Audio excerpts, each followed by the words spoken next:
안녕하세요, 루지입니다. 어제 영상에 이어서 오늘은 비조정 지역, 비규제 지역을 들어가야 되느냐에 대한 답을 한번 드려보겠습니다. 케바케입니다. 내가 만약에 실거주로 찾고 있다면 들어가셔도 좋지만 그렇지 않고 투자로 진입한다고 하시면 지금은 조금 리스크할 수 있는 겁니다. 한 발 늦었다는 겁니다. 투자자들은 항상 여러분들을 기다리고 있잖아요. 그러면 여러분들이 그 물건을 사면 이 투자세가 한 번에 밀려왔다는 것은 전세 공급이 일시적으로 늘어난다는 거죠. 지금 전세로 맞추는 것도 조금 어려울 수도 있지만 2년 뒤에 전세 만기가 돌아왔을 때 조금 고생할 수도 있다는 겁니다. 서울과 다르게 주변에 지을 수 있는 부지가 많기 때문에 언제든지 신축 물건들이 또 들어올 수 있고요. 그렇기 때문에 이 비조정 지역에 구축을 살 때는 더욱더 입지에 집착해서 사야 되는 겁니다. 갭이 적다고 들어가는 사람들이 아직도 많습니다. 그렇게 접근하면 안 되고 철저하게 구축일수록 입지를 보고 그리고 미래성을 보고 들어가야 되는 겁니다. 그 미래성이라고 하는 것은 용적률이 낮거나 아니면 대지 지분율이 공급 면적 대비해서 50% 이상을 넘어가거나 아니면 그 아파트가 깔고 있는 대지 가격을 환산했더니 매매가의 50% 이상은 넘어간다 라고 하면 그래도 괜찮다고 봅니다. 왜냐면 어차피 이 구축이 가지고 있는 상품 가치는 다 떨어진 상태에서 입지가 좋고 대지 가격도 좋고 그 가격 상승률도 높다면 이 구축의 상승세가 이 대지 가격에 떠밀려서 올라갈 수 있는 확률이 높기 때문입니다. 주변에 신축이 들어온다고 할지라도 구축이 자리가 좋은데 얘네가 여기 자리 잡고 있기 때문에 이 변두리에 주변에 생기는 거잖아요. 어차피 구축도 수혜를 받습니다. 뭐 어디 비규제 지역이 핫하다라고 해서 지금 들어간다라고 하시면 실거주라면 입지가 좋은 곳에 들어가도 저는 된다라고 보는 뷰고, 만약에 투자라면 갭이 적다고 엄한데 잡지 말라는 얘기를 꼭 드리고 싶었습니다. 혹시라도 오해할까봐 다시 영상 준비했고요. 저는 이 와중에도 조금 다르게 접근해야 된다고 봐요. 지금 상대적으로 굉장히 저평가된 지역 그리고 투자금이 오히려 예전보다 적게 드는 지역이 지금 서울 도심부입니다. 서울 도심부 아파트만 보셔서 그렇지 도심부에 그 대지 지분이 많은 구축 빌라, 구옥 빌라들이 굉장히 지금 저렴한 상태입니다. 땅값은 30년 동안 뭐 10배까지 오른 지역도 있고 단기간만 봐도 1년에 10%씩 이상 계속 올라가고 있는 상황에서 입지가 굉장히 좋고 노후도에 따른 개발 압력이 큰 그런 도심부에 대지 지분이 많은 구축 빌라를 잘 잡아서 땅값 상승분을 계속 기다리면 분명히 부자가 될 수 있을 거라 보고요. 지금 법인을 차리든지 여기서 한 발 더 나아가서 이 기다리는 투자를 오랫동안 하기 위해서는 뭐가 필요하죠? 현금 흐름이 필요한 거죠. 그 물건이 나에게 현금을 꼬박꼬박 주고 있다면 이 물건을 팔 이유가 없는 겁니다. 근데 그런 물건을 계속 사서 모아간다면 나는 서울 도심부에 토지 100평을 모을 수도 있는 거고요. 월세 500만원, 1000만원 모을 수도 있는 겁니다. 미국의 배당 성장주처럼 안전한 우량 자산을 사서 모아가는 거고, 그 배당금이 10년 이상, 25년 이상, 50년 이상 그렇게 꾸준히 늘려온 그런 배당 성장주처럼 토지 지분도 마찬가지로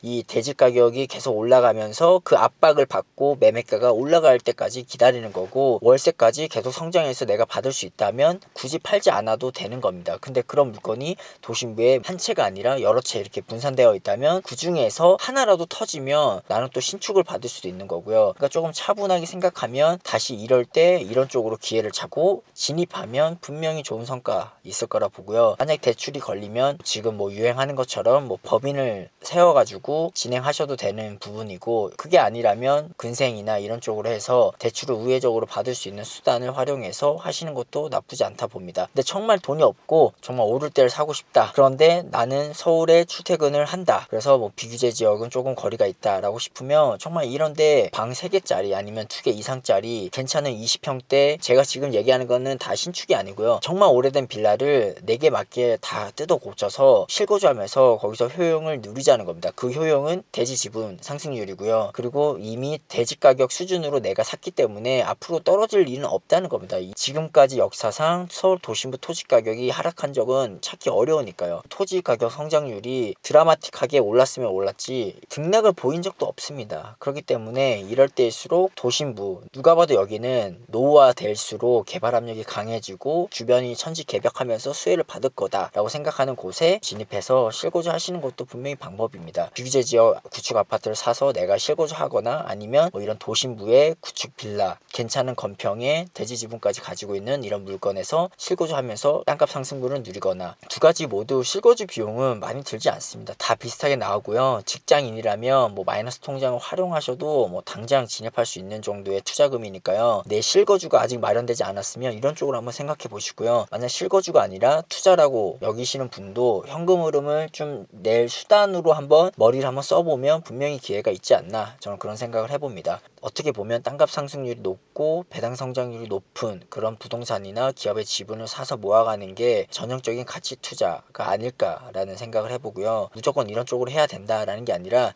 조금 유연하게 뭐 이런 투자도 한번 해보고 이런 투자도 한번 해보고 약간 이런 식으로 좀 투자도 좀 다양하게 접근하다 보면 여러분만의 뷰가 잡힐 겁니다. 무조건 이것만 하라는 법은 없잖아요. 이거 하면서 투트랙으로 뭔가 다른 걸 돌릴 수도 있듯이, 그런 식으로 이미 비조정 지역은 투자자가 들어가기 때문에 내가 한 발 늦었다라고 생각하면 도심부 대지분이 많은 곳들을 한번 공략해 보시는 건 어떨까라고 한번 대안을 얘기 드려봤습니다. 저는 항상 그렇게 생각해요. 투자와 실거주를 철저하게 구분해야 된다고요. 돈이 없을수록 실거주에 내 돈을 모두 묶어서는 안 되고요. 또 우리가 젊다면 실거주에 쓰는 그 비용을 조금 줄여서 다른 쪽에 투자를 해보면서 경험치를 한번 쌓아보는 게 우리에게 필요하지 않나 라고 저는 생각이 들어요. 저는 아직 젊기 때문에 이런 식으로 투자를 하지만 분명히 나이대가 있으신 분들은 제 얘기가 부담스러울 수도 있습니다. 각자 이제 포지션이 있는 거잖아요. 그런데 제가 항상 얘기하듯이 오늘이 가장 젊잖아요. 그렇기 때문에 지금 제가 얘기하는 걸 듣고서 아 이게 맞다라고 생각하신 분이 있다면 나이를 좀 불문하고 한번 좀 해보셨으면 좋겠습니다. 어차피 해봐야 하지 내게 남는 거고요. 해본 만큼 내가 또 자식들에게 이런 뷰를 공유해 줄 수 있다고 저는 봅니다. 부모님은 항상 제가 올린 영상을 보시는데 저는 자신 있게 얘기할 수 있습니다. 우리 부모님이 제게 뭐 유형자산, 즉 뭐 돈이나 자산을 물려준 건 없지만 무형자산 하나는 제대로 물려줬다라고 봅니다. 그게 이제